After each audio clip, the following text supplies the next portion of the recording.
22대 총선 사전투표까지 이제 이틀밖에 안 남았습니다. 막판 표심을 붙잡기 위해 정치권은 더욱 바빠졌는데요. 오늘의 전국 현안 윤희석 국민의힘 선임 대변인, 신현영 더불어민주당 선대위 대변인과 함께 짚어보겠습니다. 안녕하십니까? 안녕하세요. 네.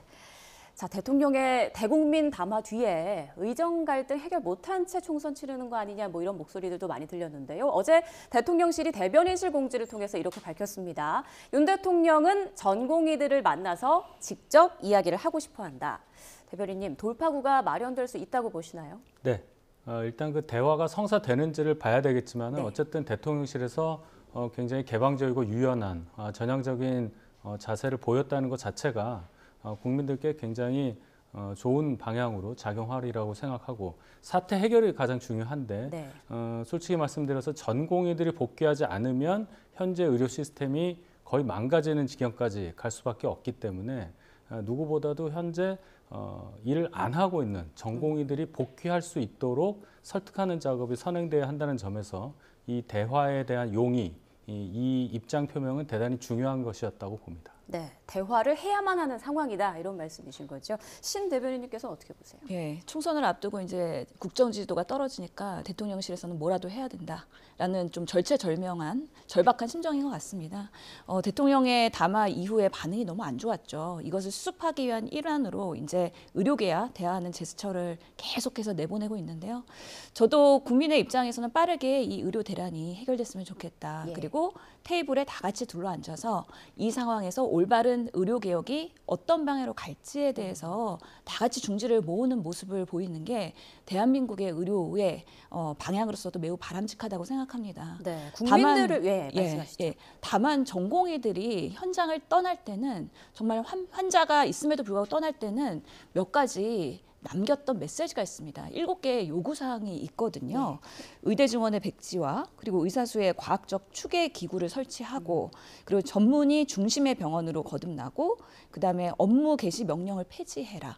그리고 지금같이 부당한 명령이나 면허 취소나 행정처분에 대해서 압박을 했던 것을 다 거두어 두라는 거거든요. 그 외에도 뭐 의사 사법 리스크 대책 마련이나 전공의 교육 환경 개선 등 7개의 요구안이 있습니다. 그래서 지금 이 상황에서 전공의들이 대통령과의 테이블에 앉기 위해서는 이 7개 안에 대해서 정부가 얼마나 진지하게 수용할 가능성이 있느냐, 그런 부분에서의 메시지가 있어야 전공의들이 대화를 시작할 수 있을 것이고요. 지금같이 단순히 대통령께서 전공의들 만나겠다라는 의지만으로는 총선 전에는 그런 그림이 그려지기는 쉽지 않을 것 같다라는 생각도 듭니다. 네, 국민들을 위해서 논의 테이블에 앉아야 하는 거는 분명하지만 과연 원만한 협의가 좀 이루어질 수 있을까에 대해서는 의구심이 든다라는 말씀을 해주셨습니다. 자, 윤 대통령이 전공의들을 직접 만나고 싶다 이렇게 밝힌 것을 두고 여야는 확연히 다른 반응을 내놨는데요. 직접 들어보시죠. 이 사전투표 전까지 어떻게 보세요? 풀릴 거로 보십니까, 이거? 풀렸으면 좋겠다고 생각을 합니다. 실제 가능성 얼마나 된다고 보세요? 진짜 저는 있다고 생각을 합니다. 오늘 전공의들이 허심탄회하게 대화를 오늘 사이에 응하게만 된다면은 이 완전히 풀리거나 혹은 풀리는 방향으로 진전이 될 수 있다고 봅니다. 의료 대란에 대한 국민의 걱정이 점점 커지고 있습니다. 대통령의 담화는 의료 대란 해법을 제시하는 것이 아니라 혼란을 가중시키고 있습니다. 대통령에게 의료 대란의 해법을 기대하기 어려운 상황이 됐습니다. 네, 들어보신 것처럼 국민의힘 권영세 의원은 사전투표 전까지 이번 갈등이 좀 해결이 됐으면 좋겠다 이렇게 말을 했는데요. 사전투표 전이라면 사실상 어제 오늘 내일 이틀밖에 없는 거잖아요. 앞서 이제 신 대변인님께서는 총선 전에는 좀 해결이 힘들지 않겠나라는 말씀해 주셨는데 어떻게 전망하세요? 48시간도 안 남은 시한을 얘기한 권영세 의원의 말처럼 이 의료개혁 관련한 이 갈등들이 결국은 부메랑처럼 현 정부와 저희 당에 돌아오고 있는 것이 사실입니다. 신현영 의원께서 의사이시기 때문에 아까 말씀하신 것을 보면 의사 쪽 입장을 너무나 소상하게 말씀하셔서 제가 어떻게 이제 대응을 해야 될까 이 생각도 좀 해보는데 결국은 의사라는 그 특수한 직역이 그동안 의료 개혁과의 어떤 갈등 그 국면에서 대단한 힘을 발휘했던 결과 20년 넘게 의대 증원이 이루어지지 않았고 그것을 미룬 결과 대폭적 2,000명이라는 의대 정원 증원이라는 결론까지 나오게 된 것입니다. 그 상황을 우리가 이해를 한다면 정부에서 얘기하고 있는 개혁의 방향에 대해서 국민들께서 어느 정도는 수긍하실 수 있는 여지가 있는데 예. 갑자기 2,000명이라는 숫자에 대해서 의사단체에서 아예 입장도 안 내는 그런 상황으로 지금 나와 있고 또 국민 건강이라는 이 커다란 사안을 두고 갈등이 벌어지고 있기 때문에 정부 입장에서는 또 여당 입장에서는 시간이 지날수록 굉장히 불리한 상황이라는 것은 맞습니다. 오늘 내일까지 지나야 이제 사전투표 4월 5일부터니까요. 총선에 미치는 영향을 생각한다면 후보들은 굉장히 바쁜 입장인데 어쨌든 적어도 오늘 이든 내일이든 예. 전공의들과의 대화가 성사가 된다면 적어도 말씀하신 7개 사안에 대한 전공의들의 주장에 대해서 뭐라도 정부에서는 전향적인 답변을 할 것이고 그 상황을 본다면 그래도 보다 진일보된 어떤 상황이 전개될 수 있을 것이다. 저는 그렇게 보고 있습니다. 네, 신 대변인님 주변 의사분들은 지금 네. 이 사안에 대해서 어떤 반응을 내놓고 계시던가요? 실제로 젊은 의사들은 일반 우리 선배 의사들이랑 특성이 다릅니다. 네. 그렇기 때문에 뭐 선배가 나오라고 한다고 나오고 하지 말라고 한다고 뭐 하거나 안 하거나 그렇게 할 세대들이 아니라는 거죠. 그 특성을 매우 잘 알고 있다. 근데 지난 우리가 6주 이상의 그런 이 의료개혁의 정부의 일방적인 그런 메시지로 인해서 상당히 상처를 많이 받은 건 사실입니다. 의사 집단에 대한 카르텔, 기득권. 그래서 실제로는 필수 현장에서 열심히 헌신하는 의사들이 명예를 상당히 훼손했고 상처를 받았기 때문에 이런 부분들을 수습하는 데는 상당히 장기간의 시간이 걸릴 것으로 보이고요. 특히나 모든 갈등의 해결에는 국민이 있어야 된다는 거는 누구나 공감을 할 것입니다. 그렇기 때문에 이 의료 대란을 해결하는 데 있어서 정부도 국민을 중심에 두고 우리 의료개혁이 어떤 방향으로 가야 될 것인가. 2,000명을 고집하지 않는다면 저는 분명히 해결점이 있다고 생각을 하거든요. 네. 그 2,000명에 대한 연구한 3명의 연구자들도 꼭 2,000명일 필요는 없다. 점진적으로 해결할 수 있다라고 얘기한 만큼 아마 정부에서도 그런 부분에 있어서 모든 걸 내려놓고 허심탄회하게 사회적 협의체를 통해서 의료개혁을 가지고 갈 수 있을 거고 근본으로 다시 돌아가서 그럼 우리가 고령사회에 대비하는 미래 의료가 어떤 방향으로 가야 될 것인가.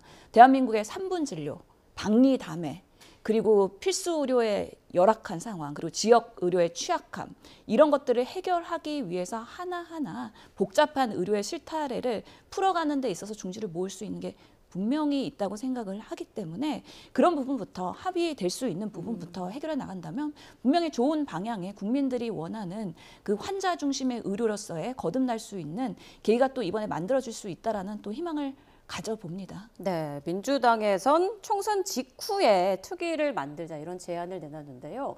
왜 총선 직후에 만들어야 하는지 그리고 구체적으로 어떤 방법론을 민주당에서 생각하고 있는지 좀 짧게 말씀해 주시죠. 저는 뭐 총선 직전이라도 만들어도 된다고 생각을 합니다. 그래서 빠르게 사회적 협의체를 만드는 거 매우 중요하다고 생각하고요. 예. 특히 민주당에서는 2020년에 사실 400명을 10년간 늘리자는 것 때문에 거센 저항과 의료계 파업을 맞이했던 또 아픔도 있습니다. 2024년에 지금의 정부 여당에서의 비슷한 경험이기도 한데 우리가 의사정원 확대를 해야 된다고 했을 때 매번 이렇게 정치적으로 사회적으로 불필요한 비용을 소비하면서 만드는 것이 아니라 전문가가 중심이 되는 사회적, 과학적 전문 인력의 추계위원회를 이번에 꼭 구성을 해서 앞으로는 늘릴 때는 늘리고 줄일 때는 줄일 수 있는 자동 전문가 시스템을 만들어야 된다. 그런 면에서는 이런 위원회에서 그런 거버넌스에 대한 빠른 결정 그리고 시작 그리고 지금부터는 합리적으로 갈 수 있다라는 거에 대한 국민 확신을 만들어주면 좋겠다라고 생각이 듭니다. 제가 이 부분에서 짧게 좀 드릴 말씀이 있는데요. 총선 직후에 이 특위를 만든다는 것 자체가 민주당 대단히 비겁한 태도로 보이는 거라고 봅니다.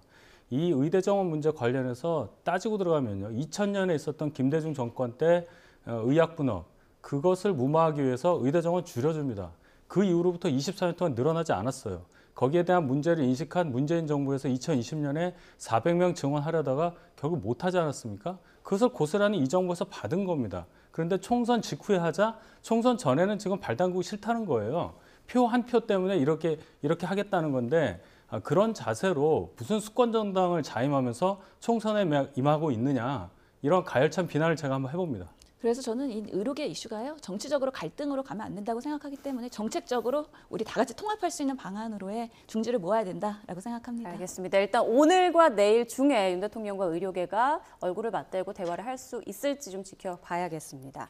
자, 일부 후보들의 과거 막말과 도덕성 논란이 선거 전 막판 변수로 또 떠오르고 있습니다. 현재 판세를 뒤흔들 수 있는 만큼 양당 모두 여론의 촉각을 곤두세우고 있는데요. 관련 발언 잠깐 듣고 오시죠. 투표일만 지나면 다 오케이 이거 아닙니까? 김준혁이라는 사람이 한 말도 안 되는 쓰레기 같은 막말들을 보셨습니까? 그게 다 드러나도 미안 그냥 나는 국회의원 할게 라고 선거에까지 버티겠다고 합니다. 여러분 이분들은 비슷한 생각을 가지고 있습니다. 그러니까 이재명 대표의 별명 한번 생각해 보십시오. 이제 선거는 일주일밖에 7일밖에 남지 않았습니다. 그때 정신은 윤석열, 김건희 검찰 정권을 심판하기 때문에 총선이 끝나고 본인들의 혐의에 대해서 또 발언에 대해서 해명하는 것이 좋다. 전쟁 중에는 장수를 바꿀 수 없고.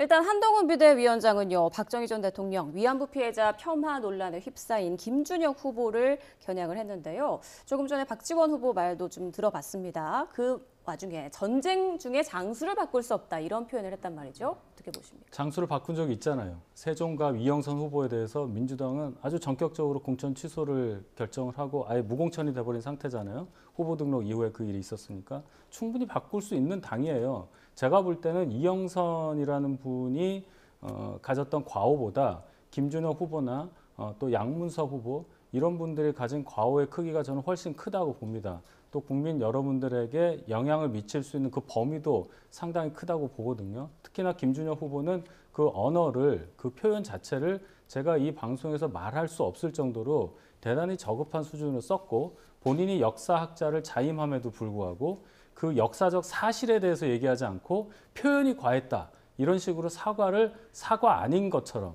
대단히 애둘러서 그저 유감 표명하는 선에서 그치고 있는데 이런 분이 국민의 대표로서 당선이 돼서 국회의정당상에서 무슨 얘기를 하든 그것이 그 국민 또 그 지역구 주민 또는 국민 전체에 대해서 뭐가 되겠느냐 여기까지 생각한다면 민주당이 책임 있는 공당으로서 어떤 그 정화 기능을 발휘해서 전쟁 중에 장수를 계속 바꾸셔도 저는 좋다고 봅니다. 민주당은 지금 어떤 대응안을 갖고 있습니까? 어떻습니까? 예, 진짜 김준혁 후보가 사과했으면 더 좋았을 걸 하는 아쉬움이 있고요. 어제라도 당 차원에서의 사과를 요구했고 본인이 진정성 있게 사과를 한 부분에 있어서는 국민들께서 판단하실 거라고 생각을 합니다. 아무래도 지금 여러 새로운 후보들이 양 당에서 나오고 있는 만큼 우리가 검증 과정에서 과거에 한 발언까지 모두 다 거르지 못하는 한계가 있는 것도 사실입니다. 그렇기 때문에 이런 선거 과정들에서 발생할 수 있는 이런 막말이나 이런 부적절한 표현에 대해서는 아마 민주당뿐만 아니라 국민의힘에서도 검증하다 보면 그런 것들이 새롭게 나올 수는 있는 어려움이 있는 거는 사실이고요. 특히나 요즘에 우리 정치가 미디어 정치를 많이 하고 있지 않습니까? 그래서 유튜브를 통해서 어느 정도의 인지도를 올리고 그러면서 다시 국회로 오는 시스템들이 있는데 그러다 보니까 유튜버에서는 조금 자유롭게 발언하거나 또는 말실수를 하거나 아니면 막말을 하거나 그런 경우들이 종종 있어서 이런 부분에 있어서의 우리 정치인 모두가 좀 이런 발언이나 표현 수위에 있어서는 정제되게 그리고 공신력 있게 해야 되는 부분에 대해서는 다시 한번 우리가 다 같이 좀 조심해야 될 필요가 있다라고 생각을 하고 이런 부분에 있어서 본인이 사과한 만큼 앞으로의 그 지역구 주민들의 판단을 맡겨볼 수밖에 없다라고 생각을 합니다. 그러니까 장수를 바꾸지는 않을 것 같다는 말씀이신데 그렇다면 민주당 차원에서 사과를 해야 한다 이런 목소리에 대해서는 어떻게 보세요? 저는 뭐 이 사안에서 매우 부적절하다고 보기 때문에 100번 사과해도 부족하지 않다라고 생각을 합니다. 근데 모든 민주당 의원들이 그런 생각을 하고 있는 건 아니고 저 자신도 제가 여성가족위원회 간사이기도 한데 그런 부분에 있어서는 전혀 동의할 수 없는 부분이기 때문에 그런 표현에서는 엄중하게 문제가 있다라고 얘기하는 것도 나쁘지 않다라고 생각을 합니다. 네. 자, 한동훈 위원장은요, 김 후보자 발언을 쓰레기다라고 비유를 하면서 이재명, 김준혁, 유사명이 똑같은 생각이다라고 좀 싸잡아서 비판을 했거든요. 한 비대위원장의 이런 발언에 대해서는 어떻게 보세요? 일단 이제 그 유사명 후보 얘기까지 한 것은 아마 나경원 후보를 빗댄 어떤 표현 거기에 대해서까지 연장해 보면 여성에 대해서 갖고 있는 민주당 그리고 이재명 대표가 자꾸 유사명 후보 지역구 가서 나경원 의원 지역구 가서 6차례에 걸쳐서 지원 유세하고 있지 않습니까? 그러면서 또 나경원 후보를 멸칭으로 불렀단 말이죠. 지금 말씀드린 그 발언과 연장이 되는 그런 얘기인데, 따라서 민주당에서 이재명 대표 비롯해서 김준혁 또 유사명 이 후보들이 갖고 있는 여성에 대한 인식이 대단히 저급하다. 이 부분을 지적한 거겠죠. 제가 항상 이런 부분에 있어서 여성 문제에 대해서 고개를 갸웃하는 것은 민주당 내에는 훨씬 더 많은 여성 의원들이 있고 또 여성 인권 의식에 대해서 대단히 예민하게 받아들이시는 분들이 많은데, 여기 계신 신현영 의원까지 포함해서 여가에 간사하시니까요.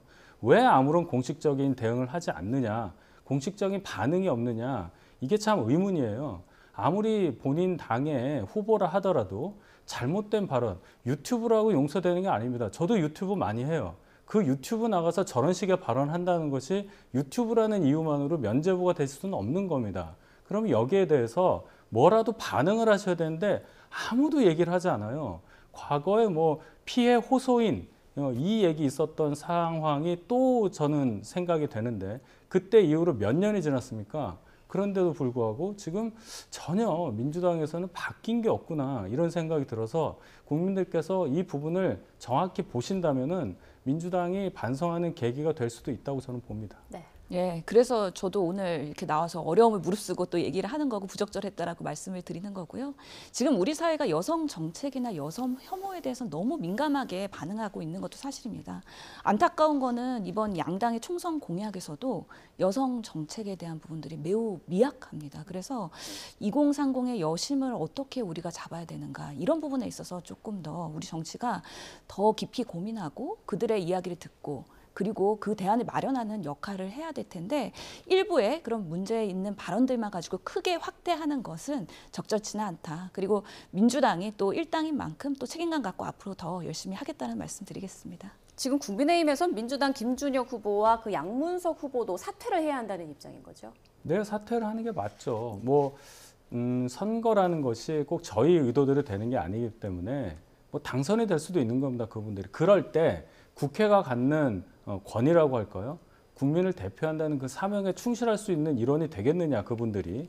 그것까지 상황을 생각을 해봐야 됐고, 예를 들어서 윤미향 의원, 제가 실명을 거론해서 죄송하지만 문제를 안고서 국회에 들어온 다음에 지난 4년 동안 제대로 의정 활동했다고 저는 보지 않습니다. 그런 분들이 아무리 300명 중에 1명, 2명이다 할지라도 국가로서는 대단히 손해다. 그렇기 때문에 미리 싹을 잘라주는 것이 맞지, 정당이 정화 기능을 발휘하지 않고 이렇게 막말을 일삼고 법적으로도 문제가 될 수 있는 파렴치한 일을 벌인 사람을 후보로 내세워서 당선까지 하게 만드는 일이 과연 할 일이냐, 이런 비난을 받는 것이 저는 당연하다고 보거든요. 민주당 내부에서는 이 문제 좀 어떻게 보는지 궁금한데요. 김준혁 후보, 양문석 후보의 공천을 취소하는 게 이번 총선에서 오히려 좀 역효과를 가져올 것이다, 이렇게 보고 있는 건가요? 저희가 기존에 그 세종갑 후보의 사실은 결정과 이거는 조금 차원이 다르다고 생각을 하는 게, 실제로 공천 과정에서의 검증 서류나 아니면 당에 소명한 부분들에 있어서 사실관계가 문제가 있다고 하면은